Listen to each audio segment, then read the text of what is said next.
Bismillahirrahmanirrahim. Sebelumnya, Assalamualaikum warahmatullahi wabarakatuh. Saya Dewi Lestari dari program studi S1 Akuntansi. Di sini saya akan menjelaskan terkait dengan analisis kinerja keuangan bank pada PT MNC Bank Internasional Tbk. Di sini saya sajikan laporan keuangan pada PT MNC Bank Internasional Tbk pada tahun 2019 dan juga tahun 2020. Yang pertama, kita akan menganalisis terkait dengan aspek permodalan. Di sini saya menggunakan primary ratio, di mana rumus dari primary ratio itu sendiri adalah equity dibagi dengan total aset. Kita lihat pada tahun 2019 berapa total equity dan juga total asetnya. Untuk total equity-nya yaitu Rp1.599.450. Kemudian pada tahun 2019 total asetnya yaitu Rp10.607.879.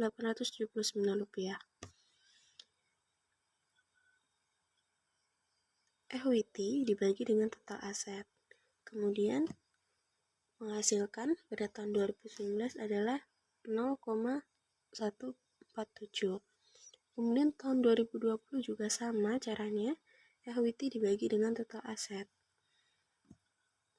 Ini adalah laporan keuangan pada tahun 2020.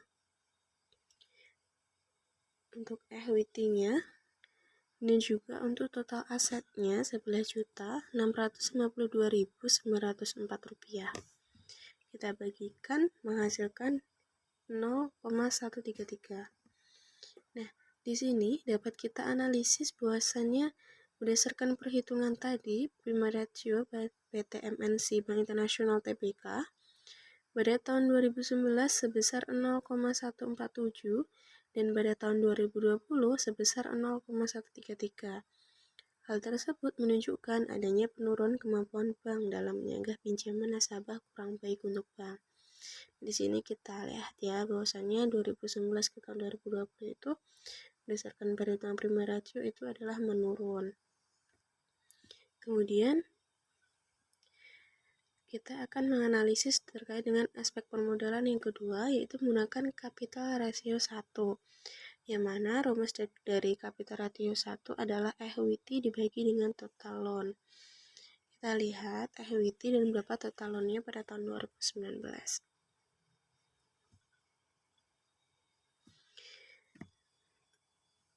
Untuk total equity-nya yaitu Rp1.559.450. Dan untuk total loan yaitu di sini pinjamannya ada 7 juta tambah dengan 200 yang ini. Jadi ini kita tambahkan aja menghasilkan 7.554.481. Jadi equity 1.559.450 dibagi dengan total loan dikali 100% mendapatkan hasil 20,64%. Kemudian pada tahun 2020 caranya juga sama, yaitu jumlah equity dibagi dengan total loan kemudian dikalikan 100% menghasilkan 21,78%. Analisis di sini adalah berdasarkan perhitungan capital ratio 1 pada tahun 2019 dan juga tahun 2020 mengalami kenaikan yang mana pada tahun 2019 yaitu 20,64%, kemudian naik pada tahun 2020 sebesar 21,78%. Hal ini disebabkan adanya penurunan loan pada tahun 2020. Nanti di sini bisa kita lihat bahwasannya pada tahun 2019 tadi ini loan-nya, kemudian pada tahun 2020 total loan-nya menurun.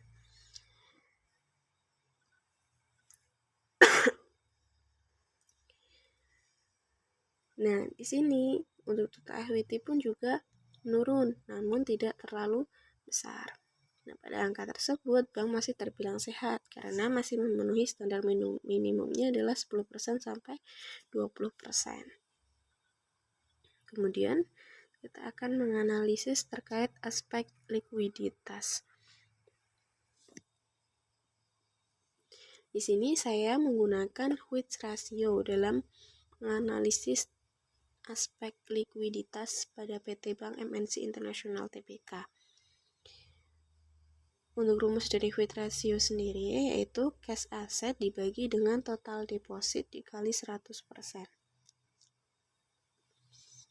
Kita lihat cash assetnya pada tahun 2019.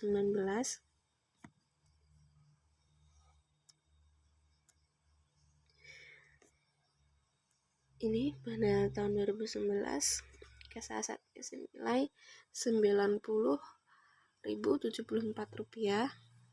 Kemudian depositnya kita tambahkan, diperoleh untuk total deposit pada tahun 2019 adalah Rp6.881.796. Kemudian kita kalikan 100% yaitu menghasilkan 1,31%. Untuk tahun 2020 caranya juga sama, cash asset dibagi total deposit dikali 100%. Pada tahun 2020 menghasilkan 1,28%. Di sini dapat kita analisis bahwasannya berdasarkan perhitungan Which ratio tahun 2019 dan 2020 didapatkan hasil adanya penurunan, yaitu dari 1,31% turun menjadi 1,28%. Nah, penurunan ini berarti adanya penurunan kemampuan bank dalam membayar kewajiban dengan kas aset yang dimiliki. Namun, dari tahun 2019 ke 2020, kas aset meningkat, tetapi total deposit semakin tinggi. Ini bisa dilihat bahwasanya cash asetnya itu meningkat dari tahun 2019 ke tahun 2020. Namun, di sini kenapa masih menurun? Karena total deposit pada tahun 2020 itu juga meningkat. Meskipun total kas asetnya itu meningkat, namun di sini masih turun karena total deposit pada tahun 2020 itu meningkat.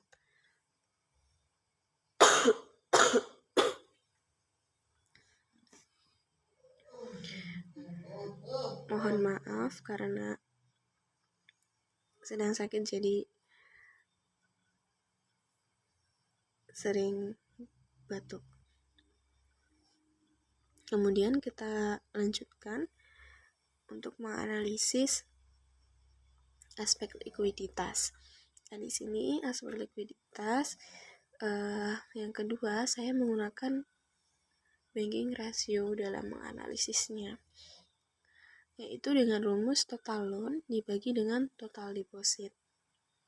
Kita lihat pada tahun 2019 berapa total loan-nya.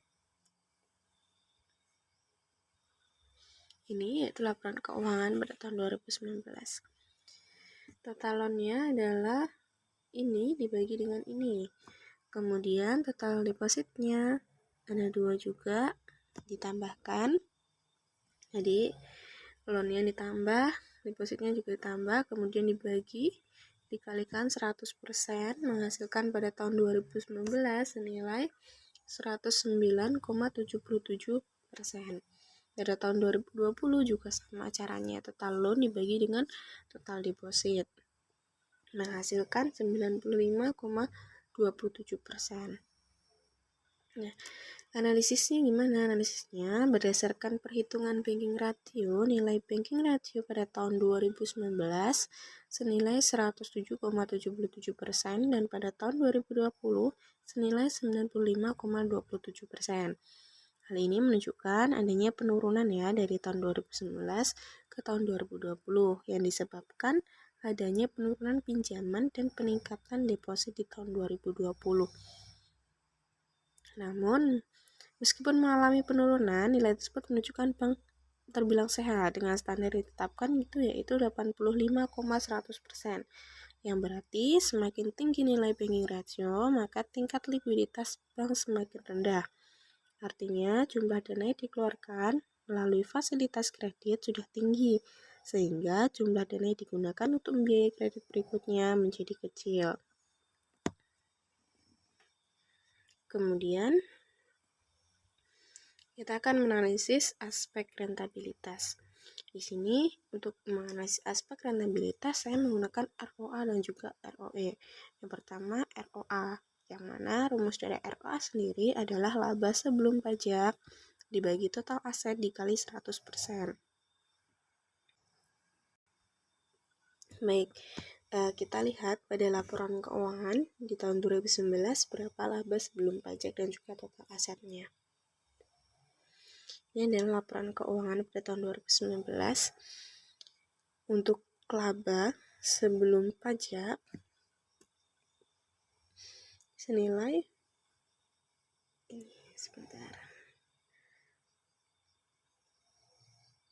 30,339 rupiah, dan untuk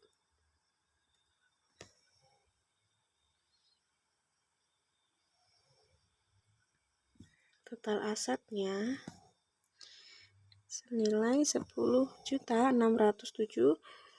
rupiah 879.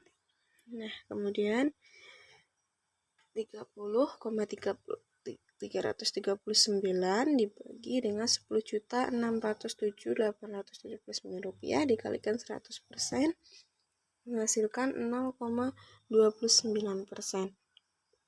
Pada tahun 2020 caranya juga sama. Pada tahun 2020 caranya juga sama, yaitu laba sebelum pajak dibagi dengan total aset dikali 100%. Maka dihasilkan pada tahun 2020 0,14%. Di sini analisisnya yaitu berdasarkan perhitungan ROA menunjukkan nilai pada tahun 2019 senilai 0,29% dan pada tahun 2020 senilai 0,14%. Dapat diketahui bahwasannya ROA bank menurun. Penurunan tersebut dikatakan kurang sehat karena belum memenuhi standar yaitu 1,5%. Berarti adanya penurunan kemampuan bank dalam memperoleh keuntungan.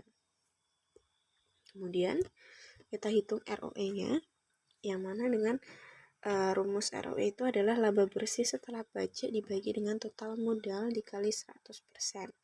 Jika ROA itu adalah laba sebelum pajak, maka kalau ROE itu adalah laba bersih setelah pajak dibagi total modal dikali 100%.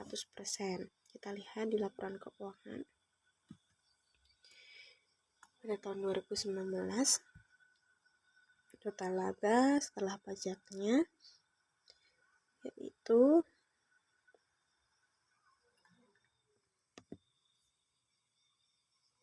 ini 37.321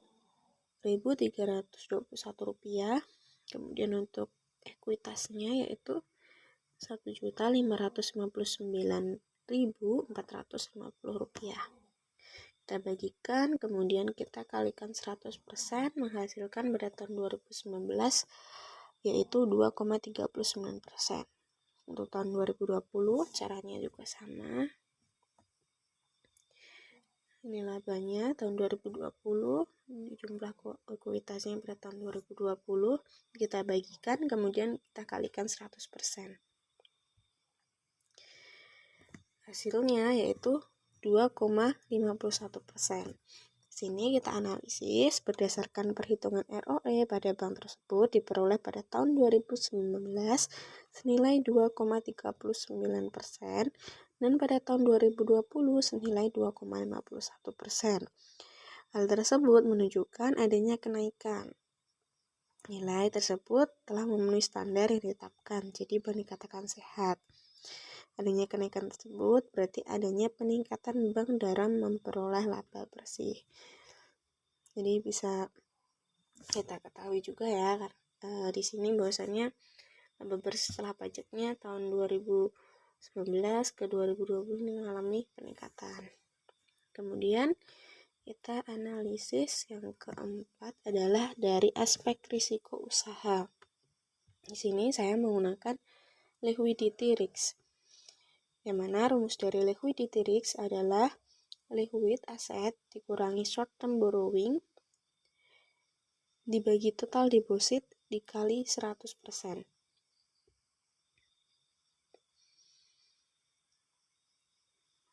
Kita lihat di laporan keuangan liquid asetnya. Nih, liquid aset diperoleh dari kas ditambah dengan giro Bank Indonesia. Kemudian untuk short term borrowing-nya dari mana? Short term borrowing-nya itu dari liabilitas segera pada tahun 2019 ditambah dengan giro Bank Indonesia. Kemudian untuk saya ulangi. Jadi untuk liquid asetnya kita peroleh dari kas aset ditambah dengan giro. Jadi di sini ada giro pada Bank Indonesia dan juga giro pada bank lain. Kemudian untuk short term borrowing-nya kita peroleh dari liabilitas segera. Dari liabilitas segera, mohon maaf ini saya hapus dulu. Ya, untuk liabilitas segeranya pada tahun 2019. Kemudian kita tambahkan dengan giro pada Bank Indonesia. Kemudian diperoleh liquid asetnya Rp604.739 dikurangi dengan Rp468.570. Kemudian dibagi dengan total deposit. Ini untuk total depositnya kita tambahkan. Kemudian kita kalikan 100%, yaitu pada tahun 2019 menghasilkan 1,98%. Kemudian pada tahun 2020 caranya juga sama. Ini untuk liquid asetnya kita tambahkan. Kemudian untuk short term borrowing-nya liabilitas segera ditambah dengan giro Bank Indonesia. Kemudian kita bagi dengan total depositnya. Kemudian kita kalikan 100%. Nah, pada tahun 2020 menghasilkan 0,52%. Analisisnya, berdasarkan hasil perhitungan liquidity risk pada tahun 2019 dan 2020, diketahui mengalami penurunan, yaitu pada tahun 2019 senilai 1,98% dan pada tahun 2020 senilai 0,52%. Hal ini disebabkan karena adanya peningkatan pada jumlah likuiditas segera pada tahun 2020. Adanya penurunan tersebut menandakan adanya penurunan dalam menghadapi risiko kemungkinan kegagalan memenuhi kewajiban kepada nasabah. Kemudian, kita akan menganalisis aspek risiko usaha menggunakan asset risk. Jadi di sini rumus dari asset risk adalah equity dibagi dengan total aset dikurangi cash dikurangi securities dikali 100%. Langsung kita lihat aja di laporan keuangan. Equity-nya berapa pada tahun 2019? Ini equity pada tahun 2019 Rp1.559.450. Kemudian kita bagi dengan total aset. Total asetnya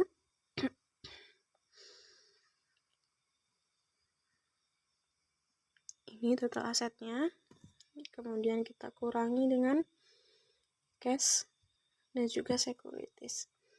Untuk cashnya ini bisa kita lihat Rp90.074. Kemudian untuk securities, jadi bisa kita lihat di kebijakan dari PT Bank MNC International Tbk bahwasannya efeknya dari PT tersebut adalah saham. Nah, di sini kita lihat saham biasanya yaitu Rp2.355.915. Kemudian kita kalikan 100%. Jadi menghasilkan pada tahun 2019 adalah 2,39%. Pada tahun 2020 caranya juga sama. Ini laporan keuangannya, ini sahamnya, kemudian ini aset tetapnya, cash asetnya. Ini yang nggak kelihatan nih, yang satu caranya juga sama. Kemudian kita kalikan 100%. Menghasilkan pada tahun 2020 11,15%. Nah, di sini analisisnya adalah berdasarkan hasil perhitungan aset risk pada tahun 2019 dan 2020 diketahui mengalami kenaikan, yaitu pada tahun 2019 senilai 2,39% dan pada tahun 2020 senilai 11,15%. Hal ini disebabkan karena adanya peningkatan pada total aset, cash, dan securities yang masih sama pada tahun 2020. Hal tersebut menandakan adanya penurunan kemampuan bank dalam menghadapi risiko kemungkinan kegagalan untuk memenuhi kewajiban simpanan yang segera dibayarkan. Kemudian, yang terakhir kita akan menganalisis terkait dengan aspek efisiensi usaha. Di sini saya menggunakan yang pertama asset utilization. Rumusnya yaitu operating income atau pendapatan operasional ditambah non-operating income atau pendapatan non-operasional dibagi dengan total aset dikali 100%. Kita lihat untuk pendapatan operasionalnya pada tahun 2019. Pendapatan operasional ini di sini ada pendapatan bunga, kemudian ada pendapatan lainnya,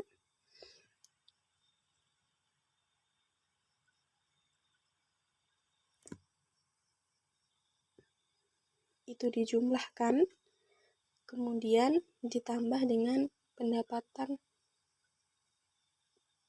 non-operasional.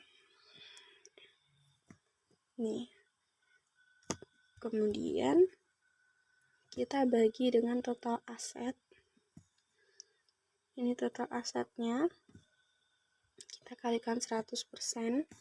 Jadi menghasilkan pada tahun 2019 12,16%. 2020 caranya juga sama.